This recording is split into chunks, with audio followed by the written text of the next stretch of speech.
RS brothers లో ఆషాఢం KG sale మళ్ళీ మొదలైంది. మరెన్నో క్రేజీ ఆఫర్స్ ఖైదీ చేయండి ఆర్ఎస్ బ్రదర్స్.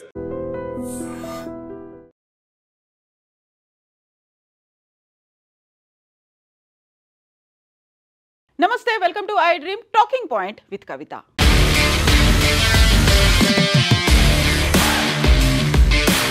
ముప్పై ఏడేళ్ల కేరళ నర్స్ నిమిషా ప్రియాకు యెమెన్లో ఉరిశిక్ష ఖరారు అయిన తర్వాత దేశవ్యాప్తంగానే కాదు ప్రపంచవ్యాప్తంగా కూడా పెద్ద ఎత్తున చర్చ జరిగింది. Save Nimishapriya international action committee పేరుతో మెమొరాండాలు సమర్పించడమే కాదు, మధ్యవర్తిత్వం చేయడం, దీంతో పాటుగా మత పెద్దల ఇన్వాల్వ్మెంట్, భారతదేశ ప్రభుత్వంతో పాటుగా సుప్రీంకోర్టు ఇంతమంది ఇన్వాల్వ్ అయిన తర్వాత దాన్నైతే తాత్కాలికంగా వేశారు. జూలై 16న జరగాల్సినటువంటి ఉరి శిక్షను వాయిదా వేశారు. బట్ ఇప్పటికీ చర్చలు అయితే కొనసాగుతూనే ఉన్నాయి. బ్లడ్ మనీకి సంబంధించి, ఒక కంపెన్సేషన్ మనీకి సంబంధించినటువంటి చర్చ జరుగుతున్నప్పుడు ఎవరైతే నిమిషప్రియ చేతిలో చనిపోయారో వారి కుటుంబ సభ్యులు మాత్రం యాక్సెప్ట్ చేయలేదు, బ్లడ్ మనీకి ఒప్పుకోలేదు. అక్కడున్నటువంటి షరియా చట్టాల ప్రకారం అయితే కన్నుకి కన్ను, ప్రాణానికి ప్రాణం ఉంది కాబట్టి, మా ఇంట్లో ఒక వ్యక్తి చనిపోయాడు కాబట్టి చంపేసింది నిమిషప్రియ కాబట్టి తనని చంపాలి అని ముందు నుంచి చెప్తూ వచ్చినప్పటికీ కూడా కేఏ పాల్ మాత్రం నేను నిమిషప్రియను క్షేమంగా భారతదేశానికి తీసుకొస్తాను అనే మాట చెప్తూ ఉన్నారు. నా వల్లే అక్కడ ఉరి శిక్ష వాయిదా పడింది అనే మాట చెప్పినప్పటికీ కూడా ఇప్పుడు ప్రధానంగా కేఏ పాల్ 2 వీడియోలని రిలీజ్ చేశారు. అది కూడా ఇంగ్లీష్ తెలుగులో వీడియోని రిలీజ్ చేశారు. అందులో ప్రధానంగా it's a good news, God's grace, నిమిషప్రియకి ఉరిశిక్ష వాయిదా పడింది, తనని క్షేమంగా తీసుకురాబోతున్నామని. ఫస్ట్ తను టర్కీలో మాట్లాడినటువంటి వీడియో చూద్దాం. Istanbul, Turkey, so happy because the leaders have agreed to release Nimisha Priya. Officially, the brother is very upset because of many unnecessary media reports that blood money, asking money, begging money. No, the family is so wonderful. Almost all. So అందరూ blood money అని ఇంకో రకమైనటువంటి కంపెన్సేషన్స్ వీటన్నిటి గురించి చెప్పినప్పటికీ కూడా ఒక good news అనేది రాబోతోంది. Nimishapriya will be released by God grace అనే మాట చెప్తున్నారు. తను చేసినటువంటి ఎఫర్ట్స్ గురించి టర్కీలో ఇస్తాంబుల్లో మాట్లాడినటువంటి కేఏ పాల్ ఆ తర్వాత యెమెన్కు కూడా నేను వెళ్ళాను, యెమెన్లో ఉన్నటువంటి రాయబారులతో పాటుగా అక్కడ ఉన్నటువంటి ఫ్యామిలీ మెంబర్స్తో మాట్లాడానన్నారు. ఆ వీడియో కూడా చూద్దాం. For his wonderful, powerful efforts, prayerful efforts. Yemeni leader, I want to thank Chairman Mahdi Ibrahim, who has done against 80. So దీంట్లో ప్రధానంగా ఇన్వాల్వ్ అయింది యెమెన్ గవర్నమెంట్. అక్కడ యెమెన్లో తను నిమిషప్రియ ఎక్కడైతే తన వ్యాపార భాగస్వామిని చంపింది అని చెప్తున్నటువంటి సనా ప్రాంతం అంతా రెబల్స్ హౌతీల ఆధ్వర్యంలో ఉంది. మిగతా ప్రాంతం అంతా అక్కడ అఫీషియల్గా ఎన్నుకున్నటువంటి గవర్నమెంట్ ఆధ్వర్యంలో ఉన్నప్పటికీ అక్కడ ఉన్నటువంటి హౌతీలు, అక్కడ టెర్రరిస్ట్ గ్రూప్, ప్రాక్సీ గ్రూప్గా చెప్తూ ఉంటారు, వాళ్ళ లీడర్లే యాక్సెప్ట్ చేశారు అనేటువంటి ఒక మాట కేఏ పాల్ చెప్తున్నారు. తనని ఖచ్చితంగా నేనైనా తీసుకొస్తాను, లేకుంటే నా ద్వారా ఇంకెవరైనా తీసుకొస్తారు, లేదు అంటే గవర్నమెంట్ అయినా నిమిషప్రియని తీసుకొస్తుంది అనేటువంటి ఒక మాట చెప్తూ వస్తున్నారు.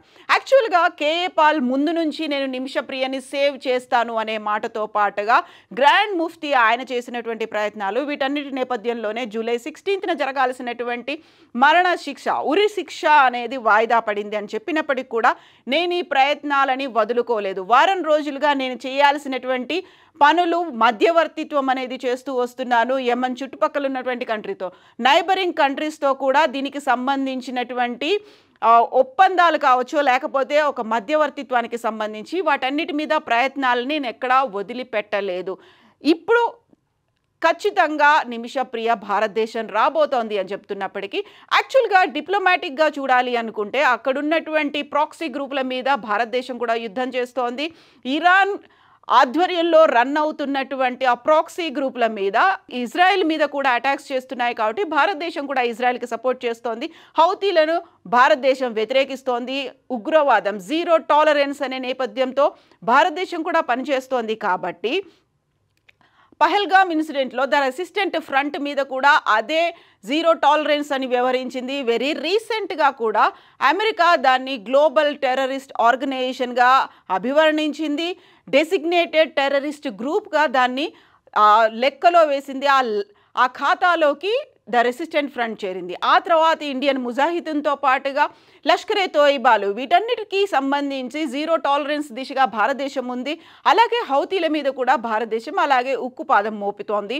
సో భారతదేశం ఇజ్రాయెల్కి హెల్ప్ చేస్తోంది కాబట్టి మనకి యెమెన్లో ఉన్నటువంటి గవర్నమెంట్, అక్కడ ఉన్నటువంటి హౌతీల ఆధ్వర్యంలో రన్ అవుతున్నటువంటి గవర్నమెంట్కి మధ్యలో ఇలాంటి చర్చలు అనేవి జరగలేదు. But save Nimishapriya international action committee ఆధ్వర్యంలో పెద్ద ఎత్తున క్యాంపెయిన్ జరుగుతోంది కాబట్టి కేంద్ర ప్రభుత్వం అలాగే సుప్రీంకోర్టు కూడా దీనికి సంబంధించి రెస్పాండ్ అయితే మనం చేయాల్సిందంతా చేశాము, డిప్లొమాటిక్ ఎఫర్ట్స్ ఎంత పెట్టాలో అంత పెట్టామని చెప్పినప్పటికీ కూడా ఇవ్వాల్సినటువంటి ఒక అడ్వకేట్ హెల్ప్ను కూడా భారతదేశం ఇచ్చింది. ఎక్స్టర్నల్ అఫైర్స్కి సంబంధించి ఒక అడ్వకేట్ను కూడా నిమిషప్రియ తరఫున వాదించడానికి పెట్టారు. So she will be released and taken to India అన్నప్పుడే ఇక్కడ యాక్చువల్గా కేఏ పాల్ చేసినటువంటి యంత్రాంగం మధ్యవర్తిత్వం అక్కడ ఖచ్చితంగా వర్కౌట్ అవుతుందా, నిజంగా ఎప్పుడు వస్తుంది అనేది. సో కేఏ పాల్ కూడా అదే ట్వీట్ చేశారు. Big breaking news, Indian nurse Nimishapriya from Sanaa Yemen prison will be released అంటూ ఆయన ఈ మాట అయితే చెప్పారు. బట్ మన ఎక్స్టర్నల్ అఫైర్స్కి సంబంధించి స్పోక్స్ పర్సన్ రణ్ధీర్ జైస్వాల్ చెప్పిన మాట అయితే చేయాల్సినటువంటి ఎఫర్ట్స్ అన్నీ పెడుతున్నాము. నిమిషప్రియ తరఫున మన భారతదేశం నుంచి ఒక అడ్వకేట్ని కూడా అలాట్ చేసినప్పటికి కూడా ఎంత టైం పడుతుంది అనేది తెలీదు. So Nimishapriya to reach A mutually agreeable solution అంటే అక్కడేమో వాళ్ళు బ్లడ్ మనీ తీసుకోవడానికి బ్రదర్ అయితే ఒప్పుకోవట్లేదు. ఖచ్చితంగా ఆ బ్లడ్ మనీ కాన్సెప్ట్ మేము వ్యతిరేకిస్తున్నాము, అక్కడ ప్రాణానికి ప్రాణమే ఉండాలి అనేటువంటి మాట అక్కడ ఫ్యామిలీ అంతా చెప్తున్నప్పుడు నిజంగానే అది వర్కౌట్ అవుతుందా? ఇదే ఇప్పుడు ఒక $1 మిలియన్ క్వశ్చన్గా ఉంది. సో $1 మిలియన్ తీసుకోబోతున్నారు, 8.6 crores తీసుకొని నిమిషప్రియని రిలీజ్ చేస్తారు అనుకున్నప్పుడు కూడా save Nimishapriya international action committee అయితే బ్లడ్ మనీ అనే కాన్సెప్టే లేదు అనే మాట చెప్పింది. ఎట్ ద సేమ్ టైం అక్కడ ఉన్నటువంటి ఫ్యామిలీ మెంబర్స్ అదే మాట చెప్తున్నారు. బట్ కేఏ పాల్ చెప్తున్న దాన్ని బట్టి అయితే తొందరలోనే నిమిషప్రియ బయటకు వస్తుంది అనే మాట. సో ఇప్పుడు నిమిషప్రియ వెల్ బీయింగ్, తనకి కావలసినటువంటి అసిస్టెంట్ని ఇవ్వడానికి భారతదేశం రెడీగా ఉన్నప్పటికీ అక్కడ ఉన్నటువంటి కండిషన్స్ వీటన్నిటి నేపథ్యంలో ఎలా వస్తుంది నిమిషప్రియ అనే మాట ఇప్పటికీ అర్థం కాని ఒక పజిల్. బట్ కేఏ పాల్ ఒక గాడ్స్ గ్రేస్తో బిగ్ బ్రేకింగ్ న్యూస్ అన్నారు కాబట్టి వెయిట్ చేయాలి. ఎట్ ద సేమ్ టైం అఫీషియల్గా ఎలాంటి స్టేట్మెంట్ యెమెన్ల దగ్గర నుంచి హౌతీల దగ్గర నుంచి మాత్రం రాలేదు. కేఏ పాల్ అయితే బిగ్ బ్రేకింగ్ న్యూస్ అంటున్నారు, అతి తొందరలోనే వారం రోజుల్లోనే తను రిలీజ్ అయ్యి వస్తుంది కాబట్టి ఎదురు చూడాల్సినటువంటి అవసరం ఉంది. యాక్చువల్గా ఈ మొత్తం ఎపిసోడ్లో ఎవరెవరు ఎంత ఎఫర్ట్స్ పెట్టారు, ఎవరి భాగస్వామ్యం ఎంత ఉంది, కేఏ పాల్ చేసినటువంటి ఈ మధ్యవర్తిత్వం గురించి మీరేమనుకుంటున్నారో కామెంట్స్ రూపంలో తెలియచేయండి. నిజంగా ప్రస్తుతం ఉన్నటువంటి సమాజం దేనికి ప్రయారిటీ ఇస్తుంది? ఆర్థిక సంబంధాల చుట్టూ మాత్రమే తిరుగుతుంది. మళ్ళీ ఎన్నికలంగానే చాలా విరక్తి కలుగుతాను. మంచి అనిపిస్తుంది కదా, లేడీస్ కూడా ఛాలెంజింగ్ జాబ్స్ చేసినప్పుడు చాలా బాగుంటది. ఫుడ్ డెలివరీ ఇవ్వటానికి వెళ్ళినటువంటి డెలివరీ బాయ్ అనిల్ పై కళ్ళ ముందు